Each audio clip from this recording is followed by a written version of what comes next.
Hello friends, welcome to official info hub.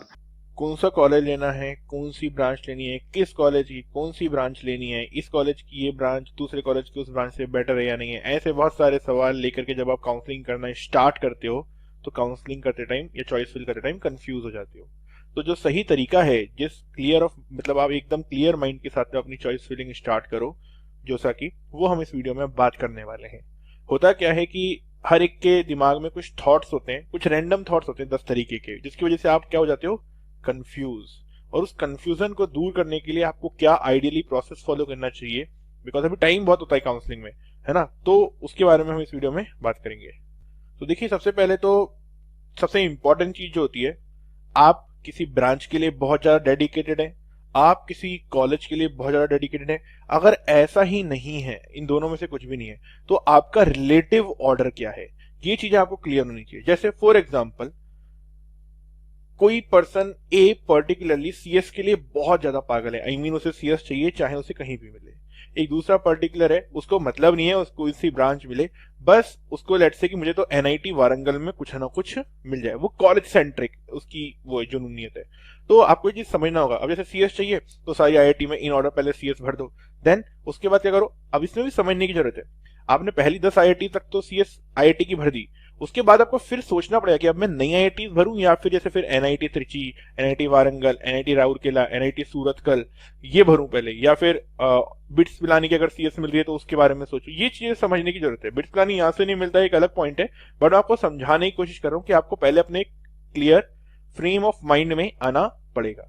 अगर आपको college चाहिए तो ये बात की समझने की जरूरत है कि अब कॉलेज में हो सकता है कि आपकी रैंक के ऊपर आपको क्या मिल रहा हो, लेट से बायोटेक मिल रही हो, या हो सकता है आपको मेटलर्जी मिल रही हो। बट क्या आपको फर्क पड़ता है उस चीज से? अगर आपको लगता है कि ब्रांच खराब है, कहीं ना कहीं अगर दिमाग में भी ये चीज है कि ये ब्रांचेस खराब हैं, तो मत लेना। वरना क्या होगा, आप पूरी कॉलेज लाइफ में अगर कभी भी कुछ भी अच्छा नहीं हुआ तो आप केवल एक चीज को ब्लेम करोगे कि यार मेरी तो ब्रांच ऐसी है। सारी ब्रांच अच्छी होती है, कोई खराब नहीं होती, लेकिन अगर आपके फ्रेम ऑफ माइंड में कहीं ये चीज है तो फिर मत करना ऐसा। अगर आपको लगे कि ये ब्रांच अच्छी है तभी लेना। जो कॉलेज डेडिकेशन के चक्कर में हम रैंडम ब्रांच ले लेते हैं वो बिल्कुल भी सही बात नहीं है। रिलेटिव ऑर्डर मेथड हमेशा सबसे बेटर होती है। जैसे फॉर एग्जाम्पल, अगर मेरे पास में ऑप्शन है, जैसे मैं आईआईटी में एडमिशन ले रहा हूँ, ठीक है। अब मेरे पास ऑप्शन है, आइदर मैं आईआईटी लेट से मद्रास में मुझे केमिकल मिल रही है, और यहीं पे अगर मैं बात करूं मेरे पास एनआईटी त्रिची में मुझे लेट से कोई आईटी ब्रांच मिल रही है, ठीक है। तो अब यहाँ पे आईआईटी मद्रास की केमिकल और एनआईटी में किसी सीएस या मान लो आईआईटी मिली, कौन सी बेटर है? तो package wise, placement wise, market value wise, ये आपको यहाँ पे खुद से क्वेश्चन करना पड़ेगा, इसके बारे में बैकग्राउंड रिसर्च करनी पड़ेगी। तो रिलेटिव ऑर्डर जरूरी होता है। जैसे सबसे पहले आईआईटी की सीएस भरी, आईआईटी की इलेक्ट्रिकल भरी, आईआईटी की आईटी ब्रांचेस भरी, देन और आईआईटी की क्या बोलते हैं हमने, जो भी आपको केमिकल मैकेनिकल अगर इंटरेस्ट है तो वो भरा। फिर किसी से अब मेटलर्जी, बायोटेक, एग्रीकल्चर, इन पे जाने से बेटर फिर एनआईटीज की कोई अच्छी ब्रांचेस भरी।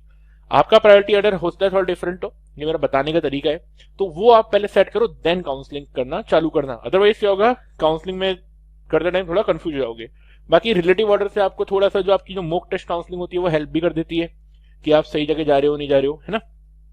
अब जैसे फॉर एग्जाम्पल, अब ये दो कॉलेज जो हमने बात करी है ब्रांचेस, ये दोनों ही इक्वली अच्छे लगे आपको कि कोई सा भी मिल जाए मुझे कोई दिक्कत नहीं है। तो अब उस केस में आप कॉलेज की कैंपस देखो कि कैंपस कितना अच्छा है, कैंपस के साथ साथ वहां का माहौल कैसा है, मीन्स आप एडजस्ट कर पाओगे नहीं कर पाओगे, हॉस्टल कैसे हैं, फैसिलिटीज कैसी हैं, I mean playing sports facility, या फिर जो सोसाइटी हैं, क्लब्स हैं, वो कैसे हैं। और जब ये सब देखने के बाद प्लेसमेंट एंड रिसर्च वर्क, देखिए ये इसलिए जरूरी है। देखिए, जॉब तो आपकी मतलब अगर किसी भी अच्छे कॉलेज में जाओगे तो लगी जाएगी, इसका कोई इश्यू नहीं है कि आपकी जॉब नहीं लगेगी, लेकिन रिसर्च वर्क हर अच्छे कॉलेज में आपके डिपार्टमेंट में होता हो ये जरूरी नहीं है।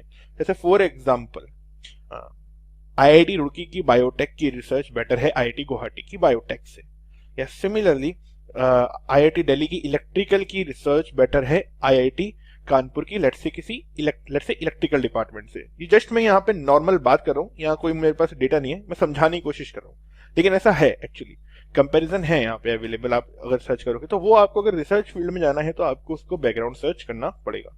और अगर कुछ समझ में नहीं आए तो दो चीजों पे बिलीव करना, एक एनआईआरएफ रैंकिंग, जब कुछ नहीं मिल रहा तो एनआईआरएफ रैंकिंग पे जाओ, और एनआईआरएफ रैंकिंग पे भी अगर भरोसा नहीं रहे तो फिर भैया खुद के दिल की सुनो। अक्कड़ बक्कड़ बम्बे वो, जहां दिल बोल रहा है कि ये कॉलेज बेहतर है उसमें जाओ, क्योंकि जहां दिल बोल रहा है ना वहां पे जाकर के थोड़ा सा सेटिस्फेक्शन फील होता है। ये सारी प्रोसेस तो कर ही ली हमने, उसके बाद में भी अगर हम दो जगह पे कंफ्यूज है तो फिर जो दिल बोलता है उस पे जाओ, है ना। तो ये सही तरीका है काउंसलिंग करने का। अपनी प्रायोरिटी ऑर्डर डिसाइड करो। अगर कहीं 2 3 4 में कंफ्यूजन लग रही है कौन सा ऊपर नीचे करना है, तो बैकग्राउंड रिसर्च करो एकदम अच्छे से, कॉलेज कैंपस हॉस्टल फैसिलिटीज, और उसके बाद अगर चाहो तो प्लेसमेंट रिसर्च भी। फिर भी नहीं आया तो फिर NIRF रैंकिंग, और नहीं तो फिर अकड़ पकड़ बम्बे करके दिल की सुननी है।